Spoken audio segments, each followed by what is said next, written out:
I'm going to cover some basics about cycling. This is the primary time to have front side and backside support. Okay, I talked a lot about that in my other videos, but you always want a pass in front of you. Okay, so if you're this guy back here, you always want a pass in front of you and one behind you. Okay, so you have two options. Plus, if you cough up the puck, the backside support should come and pick up the puck. Okay, and cycling is, displays this at its best.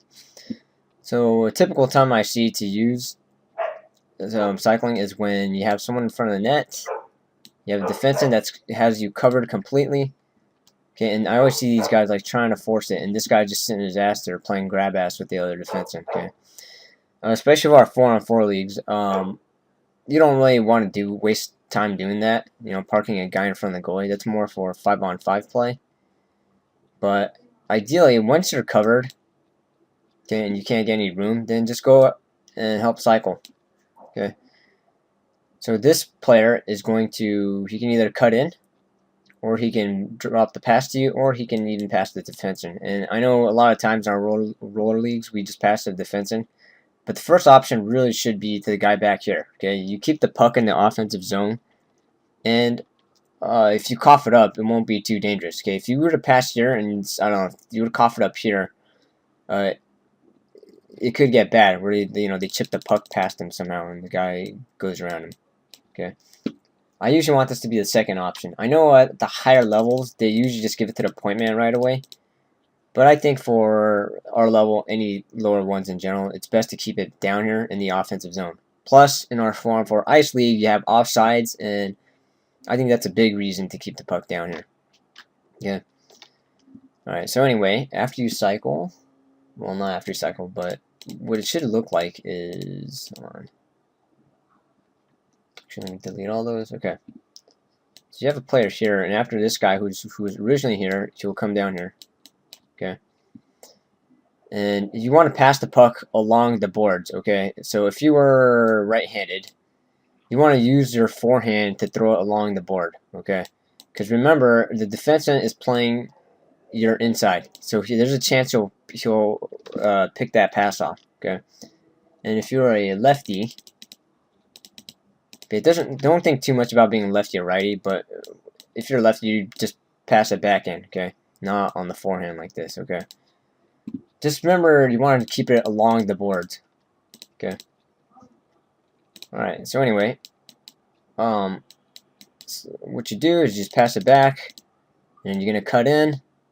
Okay, for now, we'll keep it on the short side. You can go to the far side if you want, but it's usually a little bit tougher.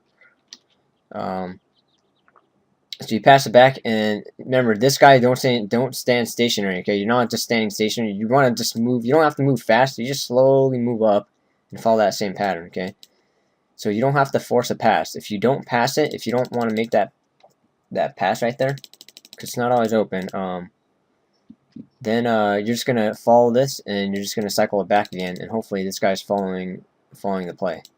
Okay, so that's in a nutshell a pretty simple two-man cycle. I guess one other thing I could point out is, if the other team's doing well defending it, you can always move it to the other side. So if you were to, or if you were to hit it kind of hard, pass the puck kind of hard, this guy cutting it's actually not. Ignore this guy for now.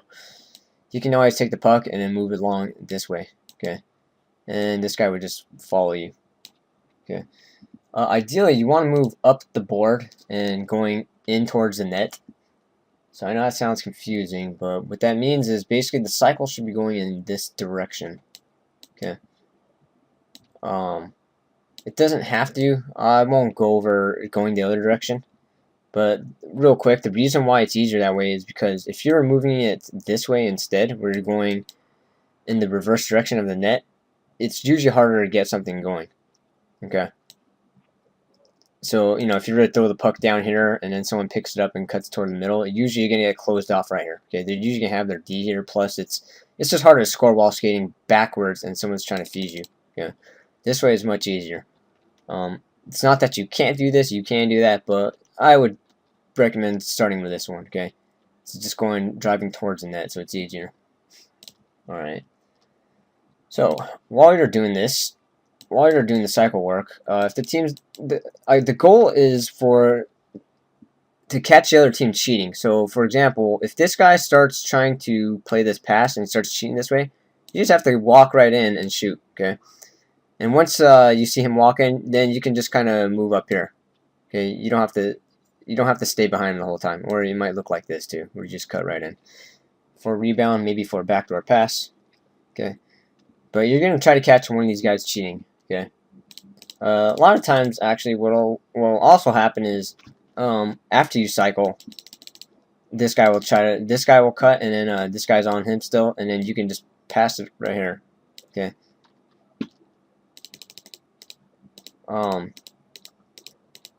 Ideally, you have a third man right here. Should be your other defenseman. Okay. But while you guys are circling, hopefully this guy's cutting in, and then you try to hit him, because that's the hard one to. That's where teams stop paying attention. They're all looking towards you, and then maybe the two guys are defending you. Okay. So you want to hit this guy in the back door. Just be aware, if you cough it up, this guy needs to hurry his ass back, or if you don't pass it, you know, he's got to loop around again or something. Okay. You don't want to just sit there and park. Again, 4-on-4, there should be a lot of movement. Don't park your ass. Okay. Lastly, you can always give it to this point man. This point man, he can either shoot it, where, I don't know, you kind of cut in and give him a little bit of a screen at the same time. And if he doesn't shoot it, you can always just throw it right back down to this guy, and just these two can keep cycling. Okay. Now cycling doesn't always have to be in the offensive zone. You can also do it, you know, in the neutral zone. You know, anytime you're kind of moving in this direction, and there's someone right on your ass, and you have, you know, player, you can always just boom, just bank it off, and then you're gonna cut in, boom. Okay, and you can pick up the puck, and you don't have to pass. You can always just keep skating it. Okay. Oh, one last thing I do want to mention is, I know there's a lot of times as the defenseman, so sometimes our other forwards, or, you know, our other players look something like this for whatever reason. But as the defenseman, sometimes I'll pass it to you guys, and then I'll cut in. Okay, like in ice, I don't usually cut in like this. But on roller, I like to help out like this. So if you're kind of you know, on the side of the net or behind the net, I like to pass it and cut in, and that's a great time to use a cycle as well. Okay, where you just hit me. If you don't pass it to me, you're just gonna keep going, and then you're gonna throw the puck along the board, and I'm gonna intuitively just move in that direction. Okay. Just keep in mind, if you were to do it this way, you know, he's covering his spot. So whoever down here, just remember, if there's any kind of cough up, you're the guy that's gonna play defense now. Okay, you're going in that direction anyway. So just be aware that, you know, you don't just stay in here, stay in the zone up here. Okay. All right, let's get rid of all this. Okay, I lied. And one more thing. Ideally, a lot of times the cycle is best to use when someone shoots it and, you know, the shot goes way wide. Okay, if your other forward picks that puck up, usually someone's going to be on his ass. That's when, like, the puck runs around. But anyway, someone's going to be on his ass. So as the shooter, when you shoot it wide like that, you need to hurry up and follow, okay? Whether it's this way, or it doesn't really matter. But you got to get there and get down low for him so he can dump it off to you. And right when he dumps it to you, he can cut in. Okay, that's usually a great time to start a cycle. What you don't want to do is shoot it and you kind of just peel off, which I see a lot of people do. Okay. Alright, so that covers some basics on cycling. Obviously, there's a lot more to say about this. You know, we could go over 3-man cycles and stuff in the future, but for now, just keep it simple. And yeah, that's about it. Let me know what you guys think in the comments. See you next time.